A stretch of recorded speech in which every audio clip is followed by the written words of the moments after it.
Hello everyone, and this is CryEngine 3, and I'll be showing the Vegetation Tool.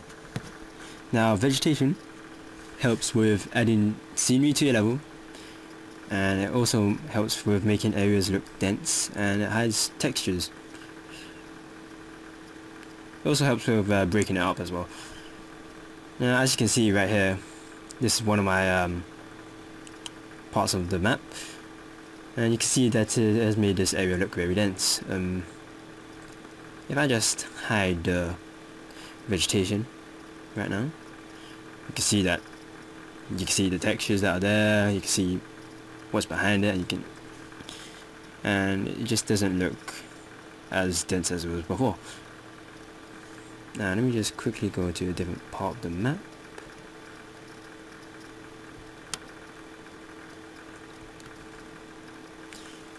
Now, to add a vegetation object, you simply go into the roll-up bar and click the terrain tab and click the vegetation. And as you can see here, I've got different categories with the vegetation objects.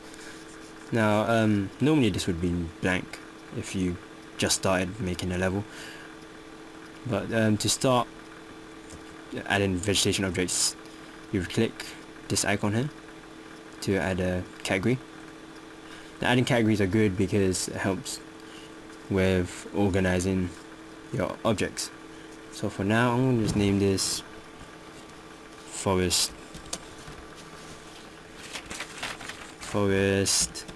objects. Click OK. And you can see it's highlighted there. And now it's time to add a vegetation object, basically. To do that, you click this icon here, and it would normally take you to the natural folder.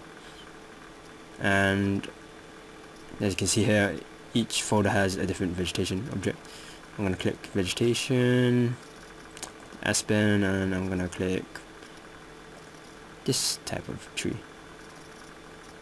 As you can see, it's been uploaded under that category because I've highlighted it. And time to get started. Once you've selected the object, you click the paint objects button, and I'll bring the brush radius to 1.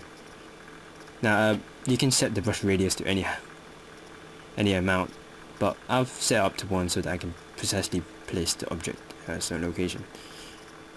And once you've done, you just simply click on where you want to put the object in.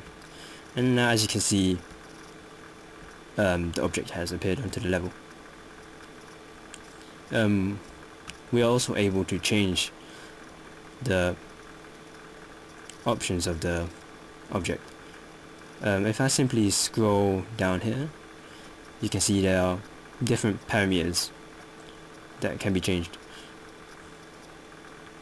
Like, for example, the size. This changes the height of the object. So if I change this to 2 and I set it down somewhere, here you go. As you can see, it's much taller than the other tree. We can change that. So I prefer that, just leave it to 1. Now the size variation, what this does, it makes the vegetation object vary in size. So if I set it to 0.5 and I'll place the object down, you can see that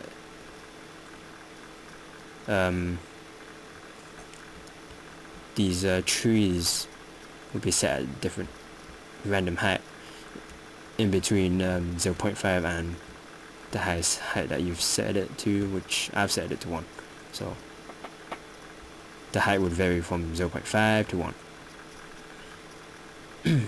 There's a random rotation option where the object will randomly rotate so that each tree wouldn't look the same as each other.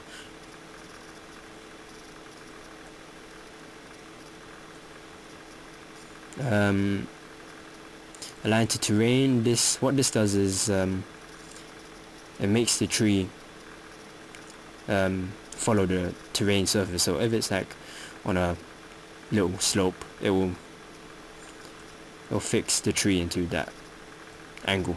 So if I click it, you can see that this tree here has been placed differently because of where it has like a little slope over there. Yep. But I prefer to set off. Bending. What this does is it makes the tree bend by the wind, but it depends on the value of the bending. So if I set up to 39, you can see that the trees have started to bend with the wind. And you must make sure that the higher you put it, the more frames would be used to animate these objects.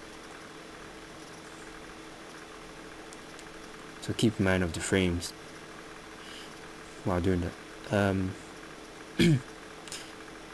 The brightness, clearly it will change the brightness of the tree, and you can see right now it's very bright. If I change it to 0.3 for example, you can see that the trees have darkened. Density, this depends on the brush radius. So if I set the brush radius higher than 1 and I set the density to 3, that means every time I click once, 3 trees will appear rather than 1. Elevation minimum and maximum. This what this does is allows the tree to be placed at a certain height above sea level. So if I set it like a really extreme height, the minimum, then it wouldn't be the tree or vegetation object wouldn't be able to be placed at that height. Slope minimum and slope max. What this does is it will limit the object to a certain angle where it can actually be placed. So for example, like right here, this slope is a bit like tilted. If I set the slope angle at a certain number, so it won't, the vegetation object won't be able to be placed there. There's the cast shadow option. This makes shadows appear under the tree, which is useful for making the vegetation object look more natural.